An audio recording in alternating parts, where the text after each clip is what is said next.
తెలంగాణలో జరిగే ఎమ్మెల్సీ ఎన్నికల్లో ఏ పార్టీ విజయం సాధించబోతోంది? పట్టభద్రులు, ఉపాధ్యాయులు ఎవరిని గెలిపించబోతున్నారు?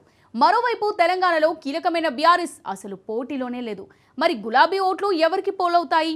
ఎమ్మెల్సీ ఎన్నికల రణరంగం బీజేపీ వర్సెస్ కాంగ్రెస్ అన్నట్టుగా నడుస్తుంటే కమలం వ్యూహంలో చిక్కేదెవరు? కారు బేజారుతో లబ్ధి పొందేదెవరు? Watch the story.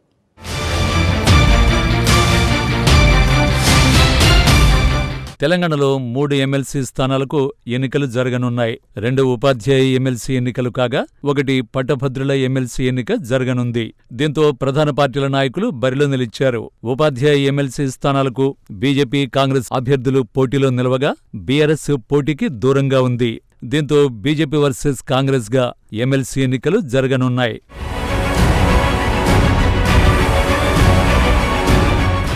ఈ నెల 3న నోటిఫికేషన్ విడుదల కాగా 27న ఎన్నికల పోలింగు జరగనుంది. మార్చి 3న ఓట్ల లెక్కింపు చేపట్టనున్నారు.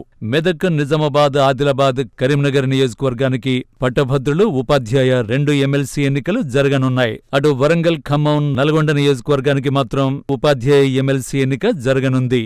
కరీంనగర్ పరిధిలో బీజేపీ నుంచి పట్టభద్రుల ఎమ్మెల్సీ అభ్యర్థిగా డాక్టర్ సి అంజిరెడ్డి, కాంగ్రెస్ నుంచి Ootkuri Narender Reddy, BJP teachers MLC అభ్యర్థిగా మల్క కొమరయ్య బరిలో నిలిచారు. వరంగల్ పరిధిలో ఉపాధ్యాయ ఎమ్మెల్సీ అభ్యర్థిగా బీజేపీ నుంచి పులి సరోత్తం రెడ్డి పోటీ చేస్తున్నారు.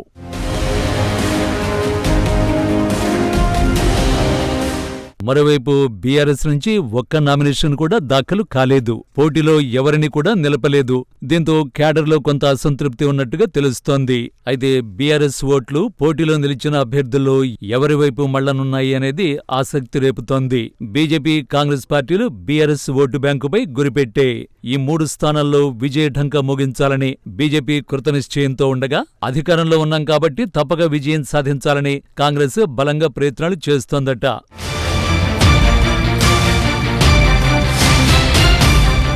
బీఆర్ఎస్, కాంగ్రెస్ టార్గెట్గా కమల నేతలు ముందుకు వెళుతున్నారు. గులాబీ అభ్యర్థులు బరిలో లేకపోవడంతో దాన్ని తమకు అనుకూలంగా మలుచుకునే పనిలో పడింది బీజేపీ. అయితే బీఆర్ఎస్ ఎవరికి మద్దతునిస్తామనేది వెల్లడించలేదు. దీంతో ప్రధాన పార్టీ అభ్యర్థుల మధ్య పోరు కొనసాగుతోంది.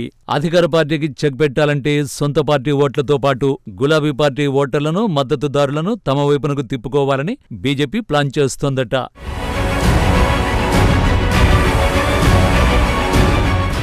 మరోవైపు కాంగ్రెస్ కూడా గులాబీ పార్టీ ఓటు బ్యాంకుపై ఫోకస్ చేసిందట.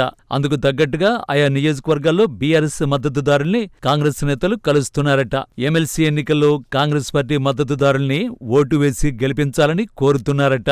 ఎలాగైనా బీఆర్ఎస్ ఓటు బ్యాంకు కమలం పార్టీ వైపు వెళ్లకుండా ఉండేందుకు పక్కా ప్రణాళికలు సిద్ధం చేసుకుని ముందుకు వెళుతోందట హస్తం పార్టీ.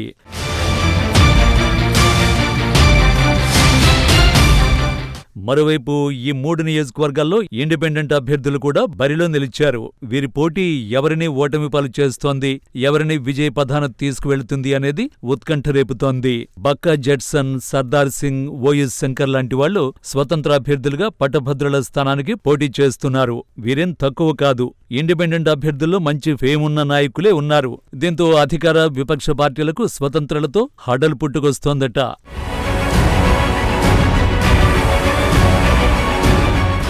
గులాబీ ఓట్లను కొల్లగొట్టాలని చూస్తున్న పార్టీలకు ఇండిపెండెంట్లు కొత్త తలనొప్పిగా మారారు. అయినప్పటికీ ఎన్నికలను ఎదుర్కోక తప్పడం లేదు. తెలంగాణలో తమ సత్తా ఏంటో చాటాలని కాషాయ పార్టీ ఊవిళ్లూరుతుండగా కాంగ్రెస్ కూడా ఈ ఎన్నికలను ప్రభుత్వానికి పరీక్షలా తీసుకున్నాయి. అయితే బీజేపీకి ఢిల్లీ ఎన్నికల్లో గెలుపు పార్టీ శ్రేణుల్లో నూతనోత్సాహాన్ని నింపనుందట. దీంతో అటు బీఆర్ఎస్ ఓటర్లని, కాంగ్రెస్ పై వస్తున్న వ్యతిరేకతను కూడా క్యాష్ చేసుకోవాలని కాషాయ పార్టీ స్కెచ్ వేస్తోంది.